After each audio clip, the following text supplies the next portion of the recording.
Fala galera, tudo bem? Sejam bem-vindos a mais uma aula aqui na LAC Concursos. Eu sou o professor João Kleber e estarei ministrando a disciplina de Informática Básica para vocês. Bom, na aula de hoje nós iremos ver o conceito de correio eletrônico, o que é, quais são suas características e o que é cobrado, pelas bancas aí nos concursos públicos, tá? Então vamos lá, o que seria correio eletrônico? Correio eletrônico é o método de enviar e receber mensagem, só que eletronicamente, beleza? A recepção de e-mail, ela pode demorar alguns instantes e alguns minutos, tá? E é uma coisa que você tem que ter noção também, que hoje, a partir da tecnologia, nós podemos ter multidispositivos e também nós podemos ter multiplataformas, tá? O que seria multidispositivos, professor João Kleber? Foque nessas duas palavras aqui que são muito importantes, tá? Você pode, por exemplo, acessar uma conta de e-mail através do celular, através do tablet, através do seu laptop, e você também pode utilizar diferentes tipos de sistemas operacionais. Por exemplo, quem utiliza Mac pode ter acesso, quem utiliza o sistema Linux pode ter acesso, quem utiliza os sistemas Android pode ter acesso, iOS, então, ele é um sistema multiplataforma, então foque nessas duas coisas aqui. Porque o conceito em si todo mundo já sabe, que é o que? É envio de e-mail, enviar e receber. Mas o que é interessante é o seguinte, ele é multidispositivo e ele é multiplataforma. Fique atento a essas duas palavrinhas aí, beleza? Então vamos entender agora as suas características, galera. É o seguinte, as características do e-mail, tem duas coisas que eu coloquei em vermelho aqui para destacar, para facilitar a vida de vocês, que é o seguinte, tá? Nós temos vários provedores de e-mail que são gratuitos, tá? Mas existem alguns provedores que cobram, tá? Mas a maioria elas são gratuitos, Se cobrasse em alguma prova que já caiu, todo provedor de e-mail ele cobra, falso. Existem sim provedores gratuitos. A gente pode elencar, por exemplo, o Gmail, o Yahoo e bastante outros, que podem ser utilizados, beleza? Agora, se você tem um e-mail, por exemplo, empresarial, vamos supor que eu tenho e-mail joão@lacconcursos, por exemplo. Aí esse e-mail já é empresarial, é fins lucrativos, é fim para comércio. Aí sim eu poderia, o quê? Cobrar. Beleza? Então, entendemos aí o primeiro conceito, agora vamos para o outro. Alta velocidade, O e-mail nada mais é que ele substitui o serviço de cartas, Antigamente, por exemplo, se você tivesse um parente que morasse no Japão, nos Estados Unidos, como que você faria para enviar uma foto, ou até mesmo para se comunicar com ele? Teria que mandar uma carta, demoraria dias, semanas ou até meses para chegar a carta lá, para depois ele reenviar, ou responder a tua carta, falando o que aconteceu. E isso hoje, nós vemos a era da informação, nós precisamos de tudo para ontem. Então o que acontece? O e-mail ele permite que você tenha uma alta velocidade, tá? O que eu quero que vocês foquem aqui? Não instantâneo, tá? Isso já caiu em concursos, principalmente da banca CESP, tá? Que eles cobram que o e-mail é algo instantâneo. Gente, o que é instantâneo? É em tempo real.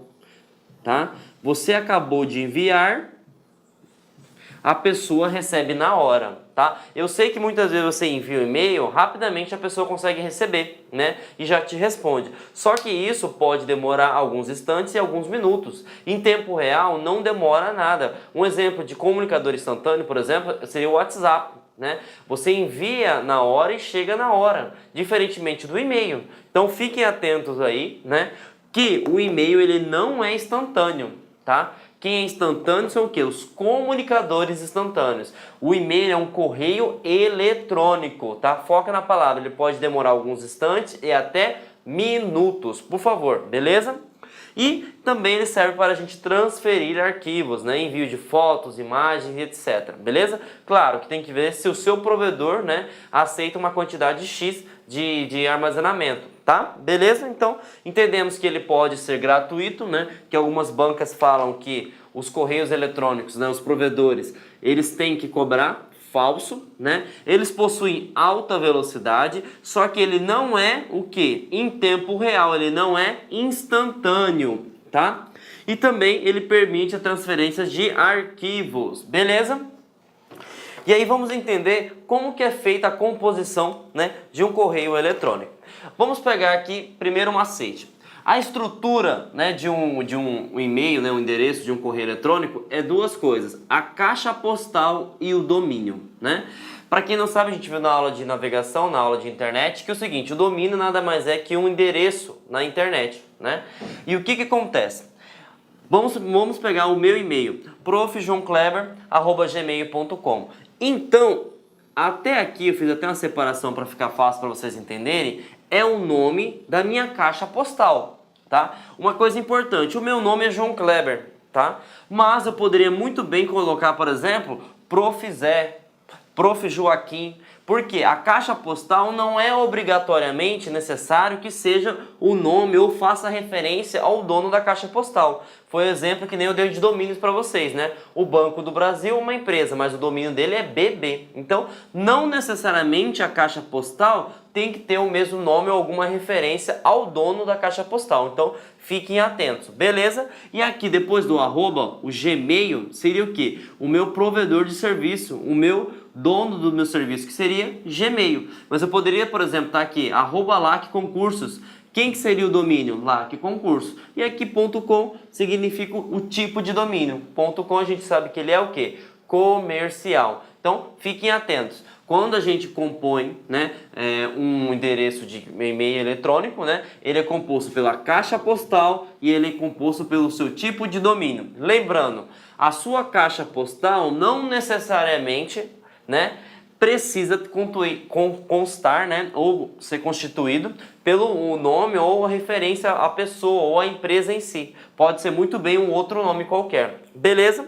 Então entendemos aí como é composto e agora a gente vai falar de uma coisa que cai muito em concurso público, tá? É o seguinte, correio eletrônico, ele é dividido em duas categorias, galera. Ele é dividido em web-mail e ele é dividido em cliente e-mail, tá? O que seria isso, professor João Kleber? É o seguinte,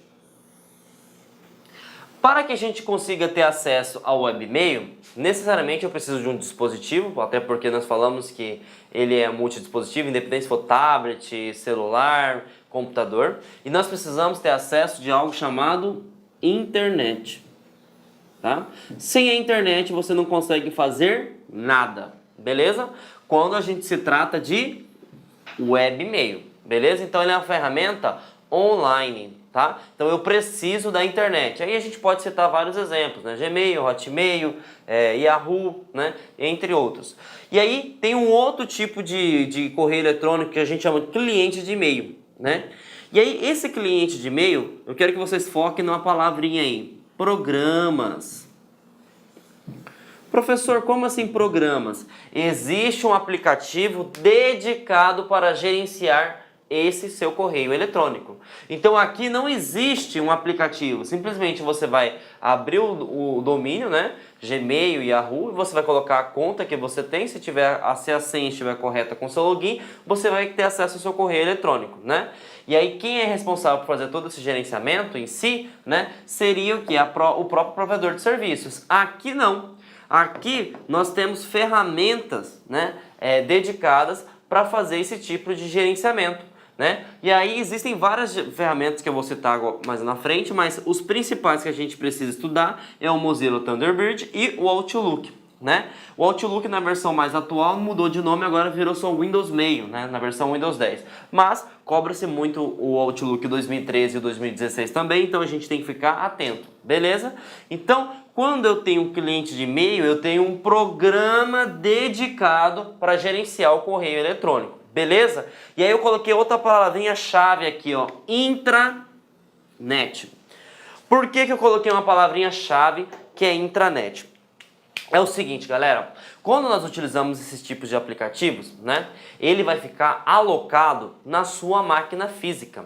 De certa forma, é como se você pegasse o servidor, né, aonde está hospedado, no Gmail, enfim, e colocasse aqui dentro da sua máquina em si. Então os seus e-mails, eles ficam alocados aonde? Dentro da sua máquina. Então, pode ocorrer, né, se você tiver com falta de internet, você consegue consultar os seus e-mails, o que você enviou, o que você recebeu. Você não consegue mandar algo, ou você não consegue receber algo que está sendo enviado agora. Por quê? Porque você precisa de internet, né? Agora aqui, ó, aqui você não consegue, né? E já caiu em prova de concurso perguntando isso. Webmail Se não tiver internet, eu consigo ter acesso a alguma ou qualquer tipo de informação? Jamais. Porque para eu conseguir navegar o provedor, eu preciso de internet. Aqui não. Quando nós tivemos o cliente de e-mail, um software dedicado, nós utilizamos, por exemplo, a intranet, né, que nós vimos que ser uma rede específica da empresa. E aí a gente pode ter um servidor dentro dessa intranet que vai armazenando o quê? Os e-mails. Então, por exemplo, você não vai conseguir enviar e nem receber agora, mas os e-mails que você enviou ontem, na semana passada, no mês passado, você vai ter acesso. Diferentemente do webmail que você não tem acesso a nada. Então, isso aí já caiu em prova, então a gente tem que ficar muito atento a isso, beleza? E aí, vamos responder uma pergunta, né? Que a banca foi o CESP, né? Para o cargo de analista 2015 na FUB. E eles cobram o seguinte: acerca de programas de navegação e de correio eletrônico, julgue o item que se segue. Webmails são programas de correio eletrônico destinados a acessar. Tem então tranquilamente correto, né? Via web, continua correto. Contas de e-mail que não...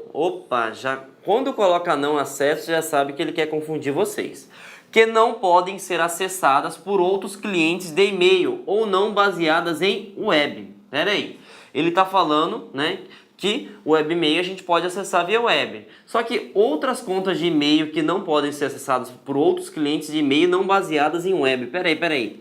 Ele está falando o seguinte, gente, que aqui ele está comparando os dois tipos. Ele está comparando o tipo de webmail, né, e o tipo de cliente de e-mail, que é utilizado com programas. E é o seguinte, você pode muito bem acessar por aquele programa, né? Aquele programa que a gente citou anteriormente, o Thunderbird, ou também você pode acessar pelo Microsoft Outlook. E também, se você quiser, por exemplo, estiver em outro local do mundo, por exemplo, não está acesso à sua máquina, você pode muito bem abrir no browser, digitar o URL, o domínio do seu navegador e ter acesso ao seu e-mail tranquilamente. Pode-se sim. Então, esse não aqui, ó, já elimina essa questão. Então, essa questão está o quê? Errada. Porque eu posso sim, além do webmail, acessar também por cliente-servidor meu e-mail tranquilamente.